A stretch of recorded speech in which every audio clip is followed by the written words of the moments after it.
Yau zan yi bayani akan wani abinci wanda duk ɓangaren Afirka sun san shi. Ga garuruka kaɗan ne da ba su san da zaman awara ba. Awara yana da amfani sosai kuma za ka iya amfani da shi a matsayin abincin safe, na rana ko na yamma. Me yasa awara yana da amfani sosai? A cikin awara akwai protein. Duk mai ciwon suga yana buƙatar protein, don protein ne yake sa ka mummule ka samu ɗan nama a jiki, kar ka bushe. Don na san cewa yawancin masu ciwon suga suna min wannan complaint ɗin cewa sun rame, sun bushe, suna so su ɗan kare kiba kaɗan. So protein yana da amfani ma mai ciwon suga, kare ɗan kiba. Kuma shi awara yana da protein da yake taimaka. Amma kamar yadda na faɗa, kiban ba wanda yake kiban sanani bane. Don in kiba yayi yawa, maimakon ya baka lafiya sai ya kawo cuta.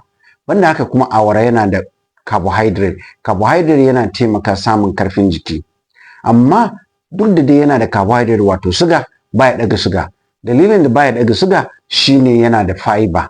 Fiber ne yana tabbatar cewa duk yadda ka ci awara ɗan daidai ba zai ɗaga maka suga ba. Banda haka kuma a cikin awara akwai ita fats, wato mai. Mai ɗin da yake cikin awara baya da cholesterol, sai dai ma ya saukar da cholesterol.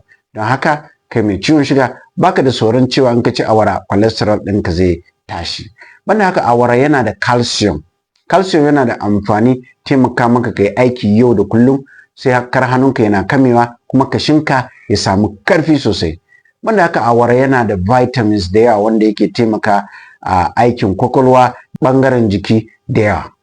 Don haka za ka iya cin awara amma ka ci ɗan daidai, kar ka ci yawa kuma ka ci da ganye da yawa. Shuganka ba zai tashi ba kuma kai za ka samu biyan bukata. Abin da muke so shine kar a soya shi ya sha mai da yawa. In ya sha mai da yawa zai ɗan kara calorie da yake ciki, kuma zai ɗan ɗaga cholesterol. So in za a yi a tabbatar bai sha mai da yawa ba.